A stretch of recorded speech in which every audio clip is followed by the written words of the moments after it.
Hi guys, welcome back to our channel. இன்னைக்கு நம்ம இந்த ட்ராமாவோட 12th பாடம் தான் பார்க்க போகிறோம். சரி வாங்க இப்போ நம்ம வீடியோக்குள்ளே போயிடலாம். லாஸ்ட் எபிசோடில் பார்த்தீங்கன்னா மாஸ்டர் ராமைன் மூலயமா நம்மளுடைய அப்பாவும் ஹோம் ஸ்கூலில் ஒரு மாஸ்டராக தான் வேலை பார்த்துருக்காருன்ற விஷயம் டிபெட்டுக்கு வந்துட்டு தெரிய வந்திருக்கும். இப்போ இந்த எபிசோடோட ஸ்டார்டிங்லேயே பார்த்தா மாஸ்டர் பேப்ரானும் ரன்னும் பேசிகிட்டு இருந்தாங்க இல்லையா, அதை தான் காமிக்கிறாங்க. அவங்களுமே சொல்லிட்டாங்க போல், இந்த மாதிரி மாஸ்டர் ராமின் தேர்ந்தெடுத்திருக்க ஆள் வேறு யாரும் கிடையாது, டிபெட் தான் சொல்லிட்டு. அதுக்கு எடுத்துமே ரனுக்கு ஷாக் ஆகுது. என்ன சொல்கிறீங்கன்ற மாதிரி கேட்க, ஏன்னா டிபெட் வந்துட்டு மாஸ்டர் புட்டோட சன்ன்ற மாதிரி சொல்ல இவன் இன்னும் ஷாக் ஆகுறான். உண்மையாவா மாஸ்டர்ன்ற மாதிரி கேட்க, ஆமாம், அவன் வந்துட்டு மாஸ்டர் ஃபுட்டோட பையன்தான். அது மட்டும் இல்லாமல் மாஸ்டர் ராமின் கொடுத்த எல்லா கஷ்டமான சேலஞ்சஸையுமே அவன் உன்ன மாதிரி ரொம்ப ஈஸியாக ஃபேஸ் பண்ணி பாஸ் பண்ணான்.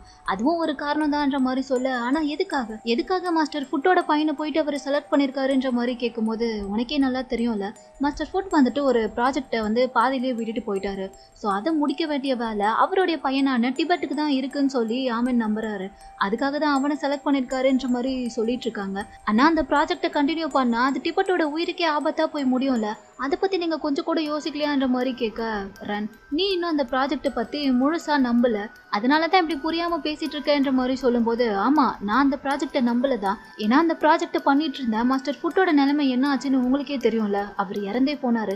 அப்புறமா எப்படி அதை பார்த்ததுக்கப்புறம்லாம் எனக்கு நம்பிக்கை வரும். ஸோ எனக்கு இந்த விஷயத்தில் சுத்தமாக நம்பிக்கை கிடையாதுன்ற மாதிரி சொல்லும்போது, உனக்கு நம்பிக்கை இருந்தாலும் இல்லைனாலும் ஹோம் ஸ்கூலில் இருக்க மாஸ்டர்ஸ் நாங்கள் எல்லாருமே ஹோம் ஸ்கூலுக்காக உயிரை கொடுக்க கூட தயாராக தான் இருக்கோம். அதனால இதை தடுக்கவே முடியாதுன்ற மாதிரி சொல்லிட்டு இவங்க ஒரு மாதிரி விளத்தனமாக சிரிச்சுட்டு நின்றுட்டு இருக்காங்க. அப்படியே கட் பண்ணா இந்த பக்கம் டிபெட்டை தான் காமிக்கிறாங்க. அவன் ரொம்ப ஃபீல் பண்ணி மாஸ்டர் ராமின் கிட்ட, எதுக்காக என் அம்மா வந்துட்டு இந்த விஷயத்தை பற்றி என்கிட்ட சொல்லவே இல்லை, அப்பா அந்த ஸ்கூலில் வேலை பார்த்தது அவங்க ஏன் என்கிட்ட இருந்து மறைச்சாங்கன்ற மாதிரி கேட்க, ஏன்னா அதுவும் ஹோம் ஸ்கூலில் ஒரு ரூல் தான் டிபெட், நாங்கள் மாஸ்டர்ஸ் யாருமே நாங்கள் என்ன வேலை பார்க்குறோன்றத வெளியே யாருக்கிட்டேயுமே சொல்லக்கூடாது. அது ஃபேமிலி மெம்பர்ஸாக இருந்தாலும் சரி, உங்கள் அம்மாக்கே உங்கள் அப்பா அங்கே தான் வேலை பார்த்தாங்கன்றது அவர் இறந்ததுக்கு அப்புறமா தான் தெரிய வந்துச்சு. அதனால தான் அவங்க உங்ககிட்ட சொல்லாமல் மறைச்சிருப்பாங்க. அதை நினச்சி நீ ஒன்றும் கவலைப்படாதன்ற மாதிரி சொல்லும்போது, ஆனால் இவ்வளோ பெரிய விஷயம் நடந்தும் கூட எப்படி எங்கள் அம்மா வந்துட்டு அதுக்கப்புறமும் என்கிட்ட இருந்து அதை மறைச்சிருக்கலாம். ஆனால் அதை விட நீங்கள் ஏன் என் அம்மா சாக போகிறாங்கன்றதை பற்றி என்கிட்ட ஒரு வார்த்தை கூட சொல்லலை. கடைசி நிமிஷத்தில் கூட என் அம்மாவை என்கிட்ட இருந்து பிரிச்சுட்டீங்கல்ல, அதை ஏன் பண்ணீங்கன்ற மாதிரி அவன் ரொம்ப கோவப்பட்டு பேச, ஏன்னா உன்னுடைய அம்மா தான் அவங்க சாக போகிறாங்கன்ற விஷயத்த உங்ககிட்ட சொல்ல வேணான்னு சொல்லி என்கிட்ட கெஞ்சினாங்க. மற்ற குழந்தைங்க மாதிரி நீயும் வந்துட்டு சந்தோஷமாக இருக்கணும்னு தான் உங்கள் அம்மா ஆசைப்பட்டாங்க. ஏன்னா நீ தான் எப்பயுமே மற்றவங்க மாதிரி இல்லாமல் அவங்க கூடவே இருந்து அவங்களையே கேர் பண்ணிக்கணும்னு சொல்லி நினைப்பியாமே. ஸோ அவங்கள பார்த்துட்டு நீ கஷ்டப்படக்கூடாதுன்னு தான் அவங்க அம்மா அதை உங்ககிட்ட சொல்லலை. ஏன்னா இந்த ஹியூமன்ஸ் எல்லாருமே ரொம்ப வீக்கானவங்க. நமக்கு பிடிச்ச ஒருத்தவங்க நம்மளை நினச்சி கஷ்டப்படுறத நம்மளால் பார்க்கும்போது தாங்கிக்கவே முடியாது. அதை நினச்சி தான் உங்கள் அம்மா வந்துட்டு அவங்க சாகிற நிலமையில கூட உன்னை பார்க்க வேணான்னு சொல்லி ஹோம் ஸ்கூலுக்கு அனுப்புனாங்க. அதே மாதிரி தான் உன் அப்பாவும் நினச்சாருன்ற மாதிரி சொல்ல, இவன் அப்போ தான் வந்துட்டு அவரும் அப்படி தான் நினச்சாரா, அப்புறம் எதுக்காக அவரா சூசைட் பண்ணி இறந்து போனாருன்ற மாதிரி கேட்குறான். ஸோ இவனுடைய அப்பா வந்துட்டு சூசைட் பண்ணி தான் இறந்து போயிருப்பார் போல. இப்போ தான் அந்த ஃப்ளாஷ்பேக்கை காமிக்கிறாங்க. அதில் பார்த்தா டிபெட்டோட அப்பா வந்துட்டு தூக்கு மாட்டி தான் இறந்து போயிருக்காரு. ஸோ இப்போ அவருடைய பாடி இவங்க எல்லாருமே பார்த்துட்டு இருக்காங்க. அதை பார்த்துட்டு மாஸ்டர் பேப்ரான் வந்து, எதுக்காக மாஸ்டர் ஃபுட் இப்படி ஒரு முடிவை எடுத்தாருன்ற மாதிரி கேட்க, ஏன்னா ஹோம் ஸ்கூல்ல இருந்து அவருக்காக ப்ரிப்பேர் பண்ண மெடிசனை அவர் சாப்பிட மறுத்துட்டாருன்ற மாதிரி யானி மாஸ்டர் சொல்கிறாங்க.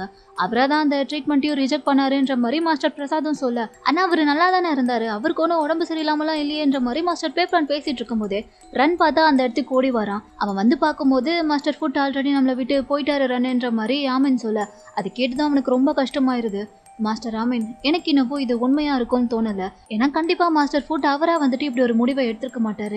எனக்கு என்னவோ இதில் சந்தேகமாக இருக்குன்ற மாதிரி சொல்லிட்டு இருக்கான். இதே சந்தேகம் தான் மாஸ்டர் ராமினுக்கும் இருந்திருக்கு போல. ஸோ அதனால் அவர் இப்போ இதெல்லாம் சொல்லிட்டு டிபெட் கிட்ட அந்த இடத்துல கிடைச்ச எவிடன்ஸ் அப்புறம் அப்பாவோட அட்டாப்சி ரிப்போர்ட்டெல்லாம் வச்சு டாக்டர்ஸுமே அவர் சூசைட் பண்ணி தான் இறந்து போயிருக்கிறதா சொன்னாங்க. ஆனால் எனக்கு அதிலலாம் சுத்தமாக நம்பிக்கை இல்லை. ஏன்னா மாஸ்டர் ஃபுட் மாதிரி ஒரு ஆள் கண்டிப்பாக சூசைட் பண்ணி இறந்து போயிருக்க வாய்ப்பே இல்லை. அதை நான் முழுசாக நம்புகிறேன். ஏன்னா உன் அப்பா நம்ம ஹோம் ஸ்கூலில் ஒரு முக்கியமான ப்ராஜெக்டில் ஒர்க் பண்ணிட்டு இருந்தாரு.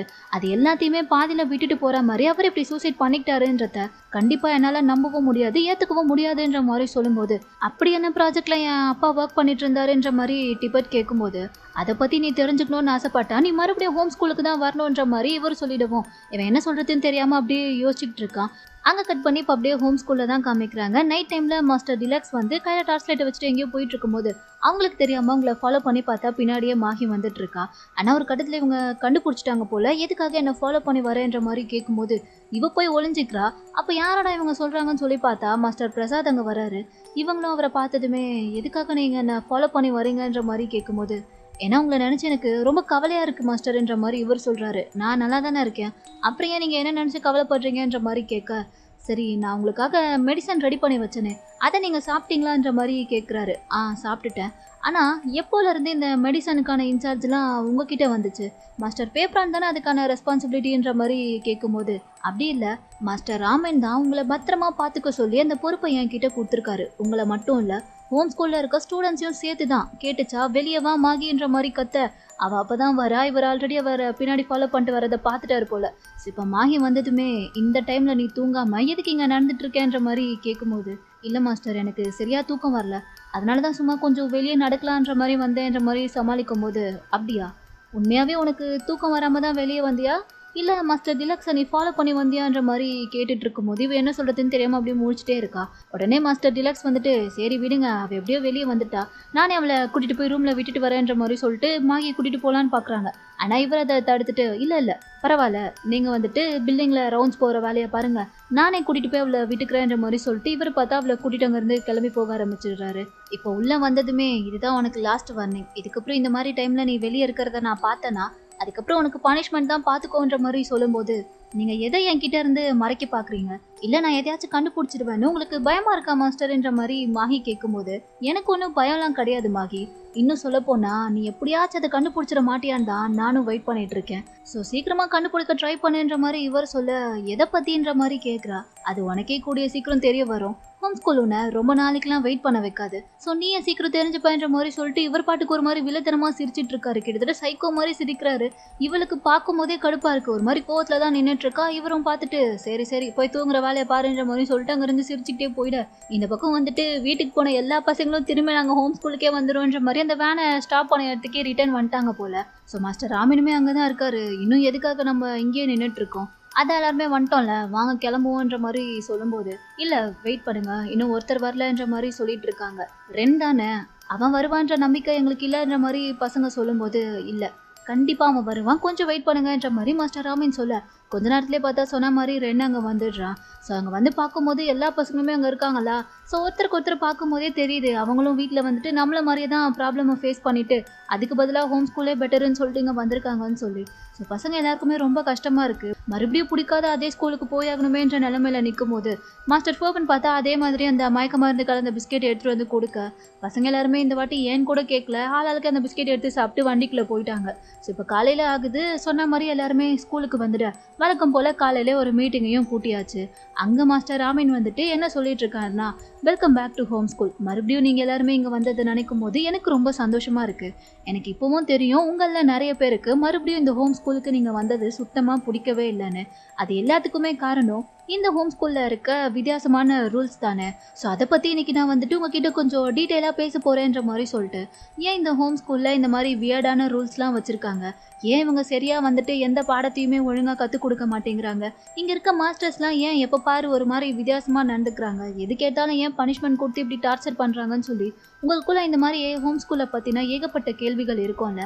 ஆனால் அது எல்லாமே இந்த ஹோம் ஸ்கூலோட ஒரு பாடத்திட்டத்தோட பகுதி தான். ஸோ அதை நினச்சி நீங்கள் வந்துட்டு ஃபீல் பண்ண வேணான்ற மாதிரி சொல்லும்போது, அதைத்தான் நாங்களும் கேட்குறோம், எதுக்காக நீங்கள் வந்துட்டு இப்படி ஒரு பாடத்திட்டத்தை இந்த ஹோம் ஸ்கூலுக்காக டிசைன் பண்ணியிருக்கீங்க மாஸ்டர்ன்ற மாதிரி ஒயிட் கேட்க.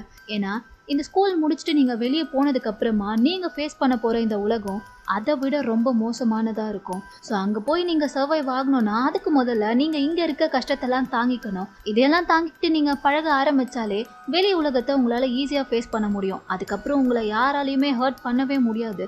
அதுக்காக தான் நாங்கள் இதெல்லாமே பண்ணிகிட்ருக்கோன்ற மாதிரி சொல்ல. ஆனால் இந்த டீச்சிங்குன்ற பேரில் நீங்கள் எங்களுக்கு பண்ணுறதுலாம் ரொம்ப மோசமானதாக இருக்குன்னு உங்களுக்கு புரியவே இல்லையான்ற மாதிரி மார்க் கேட்க, அப்போ உங்கள் ஃபேமிலி உங்களுக்கு பண்ணாங்களே அது அதை விட மோசம் கிடையாதான்ற மாதிரி மாஸ்டர் ராமின் கேட்குறாரு.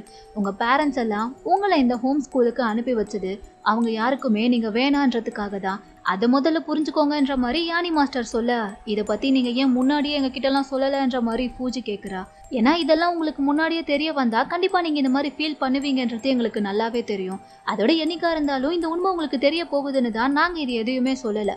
இங்கே இருக்க மாஸ்டர்ஸ் நாங்கள் எல்லாருமே முடிஞ்ச அளவுக்கு நீங்கள் எல்லாருமே ரொம்ப ஸ்ட்ராங்காகவும் ஸ்ட்ரென்த்தாகவும் வளரணுன்றதுக்காக தான் இது எல்லாத்தையுமே பண்ணுறோம். ஏன்னா நீங்கள் எல்லாருமே உங்கள் குடும்பத்தால் வேணான்னு சொல்லி விடப்பட்டவங்க. ஸோ ஜென்ரேஷன் 1ல இருந்து இப்போ இருக்க உங்கள் ஜென்ரேஷன் வரைக்கும் இந்த மாதிரி ஃபேமிலியால் கஷ்டப்பட்டு அவங்களாம் வேணான்னு சொல்லி வெளியே தள்ளப்பட்டு யாருமே இல்லாமல் தனியாக இருக்க பசங்களை தான் நாங்கள் இந்த ஹோம் ஸ்கூலுக்கு கூட்டிகிட்டு வந்திருக்கோம்.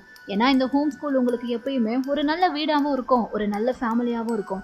இங்க இருக்க மாஸ்டர்ஸ் நாங்க எல்லாருமே முடிஞ்ச அளவுக்கு உங்களை பத்திரமா டேக் கேர் பண்ணி உங்களுடைய பெஸ்ட் வெர்ஷனை உங்களுக்குள்ள இருந்து கொண்டு வரதுக்கு தான் ட்ரை பண்ணுவோம். இங்க இருக்க நீங்க ஒவ்வொருத்தருமே என்னுடைய ஹோப் தான். ஸோ இதுக்கப்புறம் நீங்க யாரும் நமக்கு யாருமே இல்லையேன்னு சொல்லி நினைச்சு கவலைப்படவே வேண்டாம். ஏன்னா எப்பயுமே உங்களுக்காக இந்த ஹோம் ஸ்கூல் இருக்கும். உங்க ஃப்ரெண்ட்ஸ் எல்லாருமே உங்க கூட இருப்பாங்க. ஸோ அதை மட்டும் நீங்க மனசுல வச்சுக்கோங்கன்ற மாதிரி நல்லா பார்த்தா பசங்க எல்லாரோட மண்டையுமே 2 பேரும் சேர்ந்து கழுவிட்டாங்க. இப்போ அடுத்து கட் பண்ணா வழக்கம் போல வந்துட்டு 4 பேரும் நைட்டு உட்காந்து ஒரு கூட்டத்தை கூடி பேசிட்டு இருக்கும்போது டிபெட் வந்துட்டு தன்னுடைய அப்பாவும் இந்த ஹோம் ஸ்கூல்ல ஒரு மாஸ்டரா இருந்திருக்காருன்ற விஷயத்த எல்லார்கிட்டயுமே சொல்றான். ஏன்னா இவனுடைய அப்பா வந்துட்டு இப்போ மாஸ்டர் டிலக்ஸ் இருக்காங்களே அவங்களுடைய வேலையை தான் அவர் பார்த்துட்டு இருந்தாரு போல. ஸோ அந்த விஷயம்லாம் இப்போ பசங்களுக்கு தெரிய வரவும் எல்லாருமே ஷாக் ஆகுறாங்க. அப்பதான் ஒயிட் சொல்றா, இந்த ஹோம் ஸ்கூலை சுத்தி நிறைய மிஸ்டீரியஸான கதைகள் எப்பயுமே இருக்க தான் செய்யுதுல. இவளுடைய அண்ணா ஜென்ஃபோர் ரன்ல இருந்து இப்போ யூஹோ ஜின்ஜாய் மாஸ்டர் டிலக்ஸ் அப்புறம் உன்னுடைய அப்பாவோட சாவு வரைக்கும் எல்லாத்துக்கும் பின்னாடி ஏதோ ஒரு மர்மமான கதைகள் இருக்க தான் செய்யுதுன்ற மாதிரி சொல்லிட்டு இவங்க பேசிட்டு இருக்கும் போதே திடீர்னு பார்த்தா அங்க ஏதோ ஒரு சவுண்டு கேக்குது. யாரோ அங்க மறைஞ்சிருக்க மாதிரி தெரியுது. யார் அங்க இருக்கீங்க, ஒழுங்கா வெளியே வாங்கன்ற மாதிரி ஒயிட் கூப்பிடுவோம். 2 பேர் எழுந்துக்கிறாங்க. வேற யாரும் கிடையாது, ஃபெங் ஃபெனங் 2 பேரும் தான். அவங்கள பார்த்ததுமே எவ்வளோ நேரம் 2 பேரும் அங்கே நின்றுட்டு இருந்தீங்கன்ற மாதிரி கூப்பிட்டு வச்சு ஒயிட் கேட்கும்போது ஃபெனங் எதையும் வேணும்னேலாம் ஒட்டு கேட்கலன்ற மாதிரி ஃபெனங்கே சொல்கிறான். ஃபெங்கும் ஆமாம்மா நாங்கள் வேணும்னேலாம் ஒட்டு கேட்கல, எதர்ச்சியாக தான் இந்த பக்கம் வந்தோம், அப்போ நீங்கள் பேசிட்டு இருந்தது கேட்டுச்சு அவ்வளோதான்ற மாதிரி சொல்லும்போது சரி சொல்லுங்க எது வரைக்கும் நீங்கள் கேட்டீங்க, பேசினதை வச்சு உங்களுக்கு என்ன புரிஞ்சுதுன்ற மாதிரி கேட்கும்போது ஃபெனங் பார்த்தா லிஸ்ட்டு போட்டு அடுக்க ஆரம்பிச்சிடுறான். இந்த மாதிரி ஜென் 4ல படித்த ரன் வந்துட்டு மாகியோட அண்ணா தானே, அப்படி இந்த ஸ்கூலில் தான் எங்கேயோ காணாமல் போயிட்டாரு. அதோட யூஹோ ஜின்ஜாய் அப்புறம் மாஸ்டர் டிலக்ஸ் இவங்க 3 பேரும் வர வர ரொம்ப வித்தியாசமாக நடந்துக்கிறாங்கன்னு சொன்னீங்களே, அதையுமே கேட்டேன்.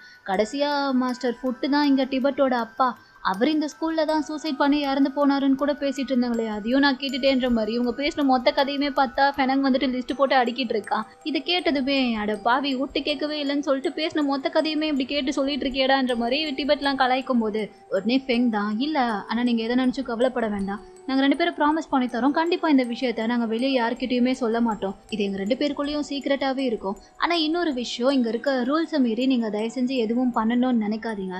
ஆமாம் அப்படியே பண்ணணும்னு நினச்சாலும் அதை மாஸ்டர்ஸ்க்கெல்லாம் தெரியாமல் சேஃபாக பண்ணுங்கன்ற மாதிரி பெனங் சொல்லிட்டு இருக்கான். எல்லாருக்கும் சிரிப்பாக வருது. அதோட ஃபெங் இப்போ என்ன சொல்கிறான்னா, ஒரு வேளை உங்களுக்கு ஏதாச்சும் ஹெல்ப் தேவைப்பட்டா நீங்கள் தாராளமாக எங்கள் 2 பேர்கிட்டையும் கேட்கலான்ற மாதிரி சொல்ல ரொம்ப தேங்க்ஸ் ஃபெங்குன்ற மாதிரி மாஹி சொல்லிட்டு இருக்கா.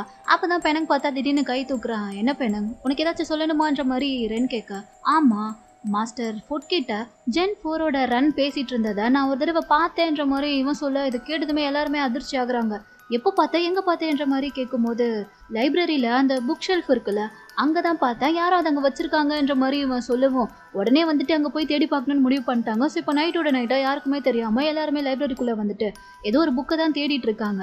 அப்போ தான் ஃபெங் கேட்குறா, இது நம்ம இப்படி தேடுறது கரெக்டா, நம்ம இங்கே இப்படி பண்ணிட்டு இருக்கிறத ஏதாச்சும் ஒரு மாஸ்டர் பார்த்தா கூட நம்மளை கூட்டிகிட்டு போய் மறுபடியும் பனிஷ்மெண்ட்டுன்னு ரூமில் பூட்டி வச்சிருவாங்கன்ற மாதிரி சொல்லும்போது பயப்படாத பெங், மாஸ்டர்ஸ் யாருமே ஸ்கூலுக்குள்ளே இல்லைன்ற மாதிரி டிபெட் சொல்கிறான்.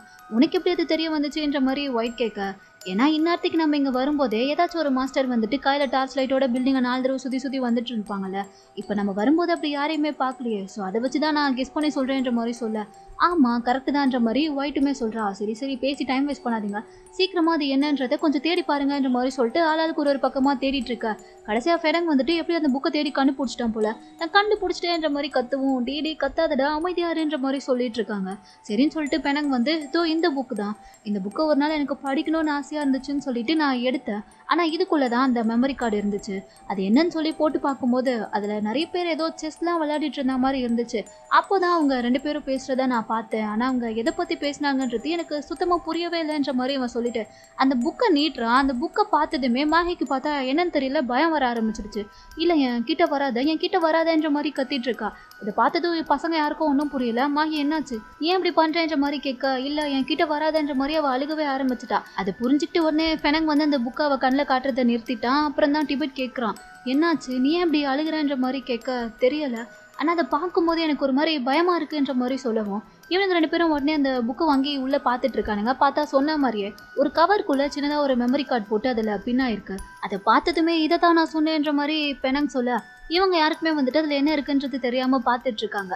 அப்படியே இந்த பக்கம் கட் பண்ணா பசங்க சொன்ன மாதிரியே மாஸ்டர்ஸ் யாருமே ஸ்கூலுக்குள்ளே இல்லை, எல்லாருமே காட்டுக்குள்ளே ஏதோ ஒரு மரத்துக்கு கீழே நின்று பேசிகிட்டு இருக்காங்க. அதுல மாஸ்டர் ராமன் வந்துட்டு ரொம்ப நாளா நம்ம எதிர்பார்த்து காத்துட்டு இருந்ததுக்கான நேரம் இப்போ வந்துருச்சு. இதுக்கப்புறம் மாஸ்டர்ஸ் எல்லாருமே ரொம்ப கவனமா செயல்படணும். கூடிய சீக்கிரமே நம்ம பிளான் பண்ண அடுத்த கட்டத்துக்கு போனோம். சீக்கிரமா என்னுடைய கோலை அச்சீவ் பண்ணியே ஆகணும்ன்ற மாதிரி மாஸ்டர் ராமன் பேசிட்டு இருக்கும்போது மாஸ்டர் பிரசாத் பார்த்தா மறுபடியும் சைக்கோத்தனமா சிரிக்க ஆரம்பிச்சிடுறாரு. இதை பார்த்தாங்க எல்லாருமே டென்ஷன் ஆகுறாங்க. அதுவும் மாஸ்டர் யானைக்கெல்லாம் உச்சக்கட்டமா கோவமே வருது. இப்போ எதுக்கு நீங்க இப்படி சிரிச்சிட்டு இருக்கீங்க, விஷயத்த சொல்லுங்கன்ற மாதிரி கேட்க, எனக்கு என்னவோ இங்க இருக்க ஒருத்தருக்கு இந்த பிளான் நடக்கிறதுல விருப்பமே இல்லைன்ற மாதிரி தோணுதுன்ற மாதிரி சொல்லிட்டு மறுபடியும் சிரிச்சுட்டே இருக்க, சும்மா இந்த மாதிரி சிரிச்சு சிரிச்சு எங்களை கடுப்பேத்தாம என்ன சொல்ல வரீங்கன்றத தெளிவா சொல்லுங்கன்ற மாதிரி கேட்கவும், கோபப்படாதீங்க ஹெட் மாஸ்டர், நான் உங்களுடைய நல்லதுக்காக தான் சொல்றேன்.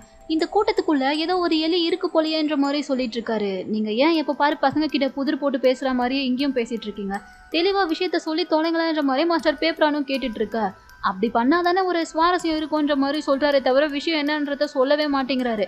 இதை பார்த்துட்டு மாஸ்டர் ராமைனே டென்ஷன் ஆகி, போதும் நிறுத்துங்க மாஸ்டர் பிரசாத், என்ன சொல்ல வரீங்களோ அதை கொஞ்சம் தெளிவா சொல்லுங்கன்ற மாதிரி கேட்கும்போது, ஆமா மாஸ்டர், எனக்கு தெரிஞ்சு மாஸ்டர் டிலக்ஸுக்கு நீங்க பிளான் பண்ண மாதிரி எல்லாமே நடக்கிறது சுத்தமா பிடிக்கலையோன்னு தோணுது. அவங்க வேற ஏதோ தனியா திட்டம் போட்டுட்டு இருக்காங்கன்னு எனக்கு தோணுதுன்ற மாதிரி சொல்லிட, இதை கேட்டதும் அவங்களே காண்டாகிறாங்க. கிடையவே கிடையாது, எதை வச்சு நீங்க ஏமால இப்படி எல்லாம் பழி சுமத்துறீங்கன்ற மாதிரி கேட்கும்போது, ஒரு வேலை டேரக்டா இதை நீங்களே பண்ணாம உங்களுக்கு பின்னாடி யாராச்சும் இருந்து கூட உங்களை இதை பண்ண சொல்லியிருக்கலாம்லன்ற மாதிரி சொல்லவும், இதை கேட்டதுன்னே மாஸ்டர் யானை வந்துட்டு, என்ன பேசுறீங்க நீங்க, இங்க இருக்க மாஸ்டர்ஸ் யாருமே மாஸ்டர் ராமினோட பேச்சுக்கு மறு வார்த்தை பேச மாட்டாங்க. அப்படி இருக்கும்போது எப்படி அவருக்கு எதிராகவே இங்க இருக்கவங்க ஏதாச்சும் பண்ணுவாங்கன்னு நீங்க நம்பலான்ற மாதிரி கேட்கவும், அப்படியா மாஸ்டர்ன்ற மாதிரி சொல்லிட்டு இவர் மறுபடியும் சிரிக்க ஆரம்பிச்சிடுறாரு. அட யாருப்பா இவருன்ற மாதிரி இங்க இருக்க எல்லாரும் பார்த்துட்டு இருக்க. இந்த பக்கம் வந்துட்டு பசங்களை தான் காமிக்கிறாங்க. அந்த மெமரி கார்டில் என்ன இருக்குன்னு சொல்லி பார்க்கறதுக்காக சின்னதாக அங்கேருந்து ஒரு கேமராவும் குட்டியாக ஒரு டிவி மாதிரி இருக்குது. அதை பார்த்தா பெனங்க வந்து தேடி கண்டுபிடிச்சி எடுத்துடுறான். டே எப்படா உனக்கு இதெல்லாம் தெரியுது, நாங்கள் கூட இது வரைக்கும் பார்த்ததே இல்லையன்ற மாதிரி டிபெட் கேட்கும்போது, அது என்னுடைய ஸ்நாக்ஸை யாருக்கும் தெரியாமல் எங்கடா ஒழிச்சு வைக்கலான்னு சொல்லிட்டு நான் நிறைய பிளேஸ் தேடிட்டே இருப்பேனா, அப்போதான் ஒரு நாள் என் கண்ணில் இது மாட்டுச்சுன்ற மாதிரி சொல்லிட்டு பெனங்க தான் பார்த்தா அந்த மெமரி கார்டில் ஃபிக்ஸ் பண்ணி அதில் இருக்க வீடியோவையும் ப்ளே பண்ணுறான். ஸோ இப்போ எல்லாருமே அதை தான் பார்த்துட்டு இருக்காங்க. அதில் வந்துட்டு சொன்ன மாதிரியே மாஸ்டர் ஃபுட், அதாவது டிபெட்டோட அப்பாவும் இவளுடைய அண்ணா ரன்னுமே செஸ் விளையாடிட்டே பேசிகிட்டு இருக்காங்க. அதில் ரன் என்ன சொல்கிறான்னா, எனக்கு இந்த விஷயத்த பண்ணுறதுல விருப்பமே இல்லை மாஸ்டர்ன்ற மாதிரி சொல்லும்போது, ஆனால் இதை நீ பண்ணாதான் உன்னுடைய அந்த கெட்ட கனவு உன்னை விட்டு போகுன்ற மாதிரி இவர் சொல்கிறாரு. அதை கேட்டதுமே ரன் வந்துட்டு, மாஸ்டர் உண்மையை சொல்லணும்னா அந்த கெட்ட கனவு எனக்கு இல்லை, என் தங்கச்சிக்கு தான்ன்ற மாதிரி சொல்கிறான். இதை கேட்டதுமே எங்கள் பசங்களும் ஒன்றும் புரியாமல் தான் பார்த்துட்டு இருக்காங்க. மாஹிக்குமே அது ஒன்றும் புரியலை. அதோட அந்த வீடியோலையும் டிபெட்டோட அப்பா பார்த்தா ரன் கிட்ட அதே தான் கேட்குறாரு, ஏன் என்னாச்சு, உன் தங்கச்சிக்கு அப்படி என்ன பிரச்சனைன்ற மாதிரி கேட்கும்போது, இல்லை மாஸ்டர், எப்பயுமே என் தங்கச்சி வந்துட்டு சோகமாக இருந்தா ஒரு கதை புக்கை என்கிட்ட கொடுத்து இதை எனக்காக படிச்சுக்காமையானான்ற மாதிரி கேட்டுகிட்டே இருப்பா. ஏன்னா அதில் வர கேரக்டர் அவளுக்கு ரொம்ப பிடிக்கும். எப்பயுமே அந்த கேரக்டரில் இருக்க மாதிரி அவள் கூட ஒரு ஃப்ரெண்டு இருக்கணும்னு சொல்லி அவள் ஆசைப்படுவா. ஆனால் உண்மையில் பார்த்தா அவளுக்குன்னு ஒரு ஃப்ரெண்டு கூட இது வரைக்கும் இருந்ததே கிடையாதுன்ற மாதிரி அவன் ரொம்ப ஃபீல் பண்ணி சொல்லிட்டு இருக்கா. இதெல்லாம் பார்க்கும்போதே இங்கே மாஹிக்கு வந்து ரொம்ப கஷ்டமாக இருக்குது. அவளுமே ஃபீல் பண்ணிட்டு இருக்கா. ரன்னும் இப்போ என்ன சொல்லிட்டு இருக்கான்னா, அதில் இருக்க கேரக்டர் மாதிரி ஒரு ஃப்ரெண்டு வேணுன்ற அளவுக்கு என் தங்கச்சிக்கு அந்த கதை புக்னா ரொம்ப பிடிக்கும். ஆனால் ஏன் அவளுக்கு போய் அப்படி நடந்துச்சுன்னு தான் எனக்கு ரொம்ப கவலையாக இருக்குன்ற மாதிரி சொல்லிட்டு அவன் அழுதுட்டு இருக்கான். இதை கேட்டதுமே டிபெட்டோட அப்பா வந்துட்டு, ஏன்பா அப்படி உன் தங்கச்சிக்கு என்னதான் நடந்துச்சுன்ற மாதிரி கேட்கும்போது, இவன் எதையோ சொல்ல வரான். பசங்களும் வந்து ஆர்வமாக பார்த்துட்டு இருக்காங்க. ஆனால் அதுக்குள்ளே பார்த்தா இங்கே வந்துட்டு யாரோ நடந்து வர மாதிரி சவுண்டு கேட்கவும், ஃபஸ்ட்டு ரென் போயிட்டு இருங்க நான் பார்க்குறேன்ற மாதிரி பார்க்குறான். உண்மையாகவே யாரோ வராங்க போல. டே யாரோ வர மாதிரி சவுண்டு கேட்குது, கண்டிப்பாக மாஸ்டர்ஸ் எல்லாரும் திரும்ப வந்துட்டாங்கன்னு நினைக்கிறேன், இதுக்கு மேலே இங்கே இருக்க வேண்டாம், வாங்க போகலான்ற மாதிரி சொல்லிட்டு மறுபடியும் எல்லாத்தையும் இருந்த இடத்துல எடுத்து வச்சுட்டு இருக்காங்க. டிபெட் பார்த்தா அந்த மெமரி கார்டையும் அதே புக்கில் வச்சு இருந்த இடத்துலேயே வச்சுட்டு இருக்கான். ரென் பார்த்துட்டு, டே ஏன்டா அதை அங்கே வைக்கிற, வாடா நம்மளே எடுத்துகிட்டு போகலான்ற மாதிரி கேட்கும்போது, டே இத்தனை நாளாக இந்த மெமரி கார்டு பத்திரமா இந்த புக்குக்குள்ளே தானே இருந்திருக்கு, அதையே இங்கே இருக்க மாஸ்டர்ஸ் யாரும் கண்டுபிடிக்காம தானே இருந்திருக்காங்க. ஸோ இப்போவும் இது இங்கே இருக்கிறது தான் சேஃப், அதனால எதுவாக இருந்தாலும் நம்ம அப்புறமா பார்த்துக்கலாம்னு சொல்லிட்டு வந்த தடையுமே தெரியாத அளவுக்கு எல்லாருமே பார்த்தா அங்கேருந்து கிளம்பி போயிடுறாங்க. இப்போ அடுத்த நாள் காலையில் மாஹி நல்லா தூங்கிட்டே இருக்கவ திடீர்னு என்னாச்சுன்னு தெரியல, பயங்கரமாக கத்த ஆரம்பிச்சிடுறா. ப்ளீஸ் ப்ளீஸ்ன்ற மாதிரி கெஞ்சிட்டு இருக்கா. என்னன்னு புரியாமல் அவள் கத்துற சவுண்டு கேட்டு ஒயிட் ஃபேங் 2 பேரும் தான் வந்து அவளை எப்படியோ கொஞ்சம் எழுப்பி சமாதானப்படுத்துறாங்க. என்னாச்சு ஒன்றும் பயப்படாத, ஏதோ கனவு தான் கண்டிருக்க போலன்ற மாதிரி சொல்லும்போது, ஏதோ கெட்ட கனவா இருக்குன்ற மாதிரி மாஹி சொல்றா. சரி அப்படி என்ன நீ அதில் பார்த்தேன்ற மாதிரி கேட்கும்போது, தெரியல, யாரோ என்ன காயப்படுத்துற மாதிரி இருந்துச்சு, என் கையெல்லாம் ரொம்ப பயங்கரமா வலிச்சுதுன்ற மாதிரி சொல்லிட்டு இருக்கா. ஆனா அவளோட அந்த கனவுல பார்த்தா பெனங் வந்துட்டு நேற்று ஒரு புக்கு காட்டியிருப்பான்ல, அதை கூட பார்த்து இவ பயந்துருப்பாளே, அந்த புக்கு பார்த்தா இவளுடைய கனவுல வந்திருக்கும். அது என்ன ஏதுன்றது தெரியல, எதுவா இருந்தாலும் பரவாயில்ல, எதுவும் நீ பயப்படாதன்ற மாதிரி சொல்லிட்டு இவங்க சமாதானப்படுத்திட்டு இருக்கும்போது அப்பதான் சுத்தி முத்தி பார்த்தா அங்க யாரையுமே காணோம். எங்க மத்தவங்களான்ற மாதிரி கேட்க எல்லாரும் இப்பதான் ஃப்ரெஷ் அப் ஆயிட்டு ரெடி ஆயிட்டு இருக்காங்க. இன்னைக்கு என்ன ஆச்சுன்னு தெரியல, நமக்கு வழக்கமா அடிக்கிற அந்த 5:30 மணி அலாரம் அடிக்கவே இல்ல. எக்ஸசைஸும் பண்ண வேணாம்னு சொல்லி மாஸ்டர்ஸ்லாம் சொல்லிட்டாங்க.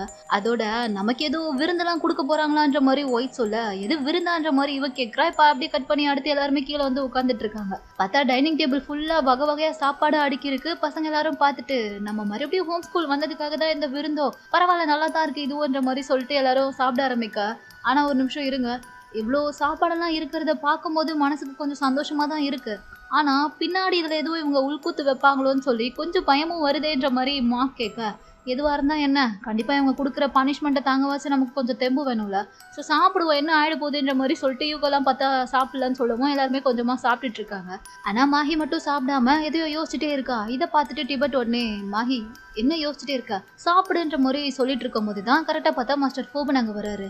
என்ன பசங்களா, எல்லாருக்குமே நான் சமைச்சு வச்ச சாப்பாடு ரொம்ப பிடிச்சிருந்துச்சா, நல்லா இருந்துச்சான்ற மாதிரி கேட்கும்போது, ஓகே மாஸ்டர் சூப்பரா இருந்துச்சுன்ற மாதிரி மேற்கு மார்க்லாம் சொல்ல, அந்த அளவுக்குலாம் சீன் இல்லப்பா, சுமாராக தான் இருக்குன்ற மாதிரி பூஜை சொல்லிட்டு இருக்கா. சரி ஓகே, எப்படி இருந்தாலும் நீங்க இந்த அளவுக்கு என்ஜாய் பண்ணி சாப்பிட்றத பார்க்கும்போது எனக்கு சந்தோஷமா தான் இருக்கு. ஆனா இப்போ நான் இங்க வந்தது உங்க எல்லார்கிட்டயுமே ஒரு முக்கியமான விஷயத்த சொல்லிட்டு போறதுக்காக தான்ன்ற மாதிரி சொல்ல, என்ன அடுத்து வேற எதுவும் வித்தியாசமான கேம் கொண்டு வந்திருக்கீங்களா, அதை நாங்க விளையாடணுமான்ற மாதிரி பசங்களாம் பயத்துல கேட்கும்போது, சேச்சா அப்படிலாம் எதுவும் கிடையாது, இதுக்கப்புறம் அந்த மாதிரிலாம் உங்களுக்கு நாங்கள் எதுவும் பண்ண மாட்டோம். அதோட இனிமே வந்துட்டு நீங்கள் எல்லாருமே அப் டு யூ கிளாஸ்ன்னு சொல்லி ஒரு கிளாஸ் அட்டன் பண்ணணுன்ற மாதிரி சொல்ல, அது என்னது அப் டு யூ கிளாஸ்ன்ற மாதிரி கேட்கும்போது, உங்களுக்கு எந்த மாஸ்டர்ஸை ரொம்ப பிடிக்குமோ அவங்க கிட்ட போயிட்டு நீங்கள் கிளாஸ் அட்டன் பண்ணலாம். அந்த கிளாஸில் மாஸ்டர்ஸ் எல்லாருமே அவங்களுடைய ஆட்டிடியூட், அவங்களுடைய டேலண்ட் எல்லாம் உங்களுக்கு வந்து ஷேர் பண்ணி சொல்லி கொடுப்பாங்க. ஸோ அதை தான் இனிமேல் நீங்கள் வந்து கற்றுக்க ஆரம்பிக்க போகிறீங்க. ஆனால் அதை நினச்சி நீங்கள் எதுவும் பயப்படலாம் வேணாம். ஏன்னா அந்த கிளாஸில் எந்த மாஸ்டருமே உங்களை பனிஷ் பண்ண மாட்டாங்க. உங்ககிட்ட ரொம்ப ஃப்ரெண்ட்லியாக பாசமாக தான் நடந்துப்பாங்க. உங்களுக்கு வேணும்னா நீங்கள் உங்களுடைய பர்சனல் ப்ராப்ளம் ஏதாச்சும் இருந்தால் கூட அந்த மாஸ்டர்ஸ் கிட்ட ஷேர் பண்ணி அதுக்கான கன்சல்டேஷன் ஏதாச்சும் வேணும்னா கூட கேட்டு வாங்கிக்கலான்ற மாதிரி சொல்லிட்டு இருக்கா. கேட்கறதுக்குலாம் நல்லா தான் இருக்கு, ஆனால் பின்னாடி எதுவும் பெருசாக ஆப்பு வச்சிருவாங்களோன்ற மாதிரி பசங்க எல்லாருமே யோசிச்சுட்டு இருக்கா. மாஹியும் இதெல்லாம் கேட்டுட்டு ஏதோ ஒரு மாதிரி யோசிச்சுட்டே தான் உட்காந்துட்டு இருக்கா. ஸோ இதோட இந்த ட்ராமாவோட 12th பார்ட் பார்த்தா இங்கே முடியுது. இதுக்கப்புறம் அடுத்து இன்னும் என்னெல்லாம் நடக்க போகுதுன்றத நம்ம நெக்ஸ்ட் பார்ட்டில் பார்த்துடலாம். இந்த வீடியோ உங்களுக்கு பிடிச்சிருந்தா லைக் பண்ணுங்க, மறக்காம நம்ம சேனலுக்கு சப்ஸ்கிரைப் பண்ணுங்க.